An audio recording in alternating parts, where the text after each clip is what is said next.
Debat akan saya mulai dalam 3, 2, 1.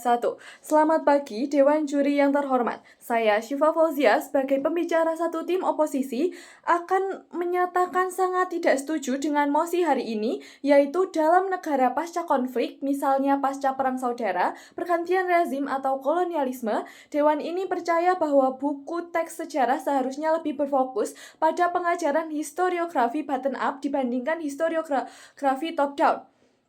Saya menilai bahwa penulisan sejarah yang berfokus pada pengajaran historiografi bottom-up, di mana peran masyarakat biasa lebih ditonjolkan, dapat menimbulkan resiko di masa yang akan datang, masyarakat akan melupakan jasa dari pemimpin mereka.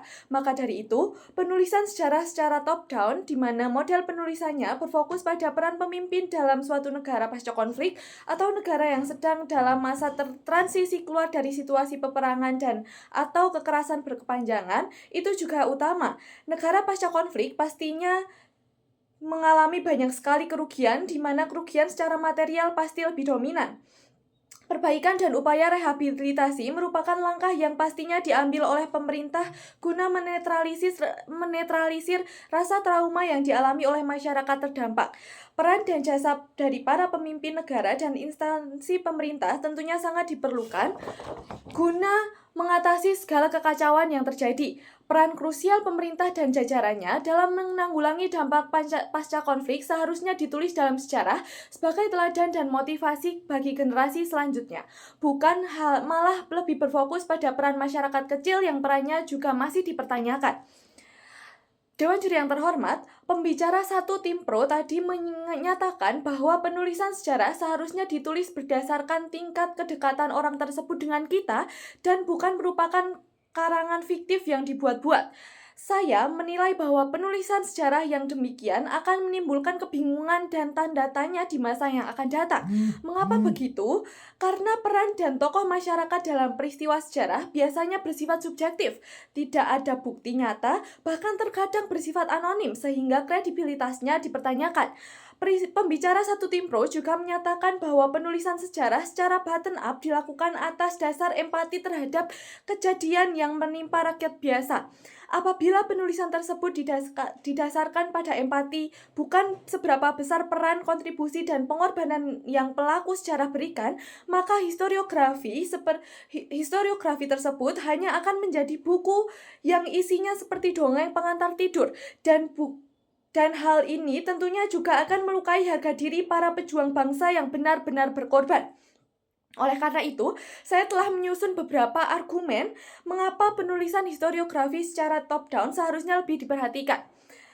Yang pertama, tokoh-tokoh besar seperti pemimpin politik, militer, atau tokoh revolusioner seringkali menjadi tokoh penggerak utama yang mempercepat atau mengubah jalannya peristiwa sejarah.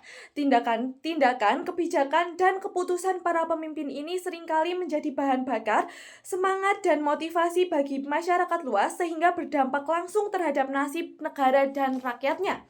Lalu yang kedua, kehadiran tokoh penting seperti pemimpin, petinggi militer, dan revolusioner dalam penulisan cerita sejarah seringkali menjadikan tulisan tersebut lebih mudah dipahami. Tokoh-tokoh ini akan memberikan pemahaman lebih mendetail melalui peran sentral dan biografi yang mereka miliki. Fokus penulisan sejarah terhadap orang-orang yang namanya telah dikenal menjadikan tulisan tersebut lebih menarik dan mudah diingat oleh masyarakat luas. Peran mereka juga merupakan sumber motivasi dan suri tauladan yang kelak dapat menjadi bahan bakar semangat bagi generasi muda. Lalu argumentasi saya yang ketiga, selain itu pemimpin memiliki kewenangan untuk mengambil keputusan dalam situasi kritis. Kebijakan, strategi, atau reformasi sosial yang diinisiasi oleh pemimpin dapat menentukan keberhasilan atau kegagalan bagi suatu bangsa. Sebagai contoh, saat ini situasi di negara Timur Tengah sedang tidak baik-baik saja, termasuk dengan adanya perang geopolitik antara negara Iran dan juga Amerika Serikat. Pemerintah Iran yang mengeluarkan kebijakan untuk menutup Selat Hormuz, di mana selat ini merupakan jalur strategis yang dilewati oleh kapal-kapal pengangkut bahan atau sumber daya penting dunia, seperti minyak, plastik, dan bahan penting lainnya. Kebijakan ini terbukti dapat mengganggu kestabilan ekonomi banyak negara yang menimbulkan kenaikan bahan baku seperti bahan baku minyak dan juga plastik. di mana kebijakan ini akan mengganggu kestabilan ekonomi banyak negara, termasuk Amerika Serikat. Strategi ini nyatanya mampu membuat atau menggoyahkan mental musuhnya atau negara Amerika Serikat itu sendiri. Contoh lain, dahulu saat masa awal kemerdekaan, kota Bandung sempat hampir jatuh kembali ke tangan para penjajah. Namun, dengan kebijakan dan strategi dari Bapak Abdul Haris Nasution untuk membumi hanguskan kota ini, maka Bandung menjadi aman dan tidak lagi jatuh ke tangan para penjajah. Kedua peristiwa ini membuktikan bahwa peran pemimpin sangat krusial dalam membuat suatu kebijakan, di mana kebijakan tersebut berdampak terhadap berhasil atau tidaknya suatu negara. Dewan Juri yang terhormat, peran masyarakat dalam peristiwa sejarah memang bagian penting dari peristiwa sejarah itu sendiri. Namun, pemimpinlah yang menjadi penonggak atau penentu berhasilnya atau tidaknya suatu negara tersebut, sehingga sudah sepatutnya mereka menjadi tokoh utama dalam penulisan sejarah.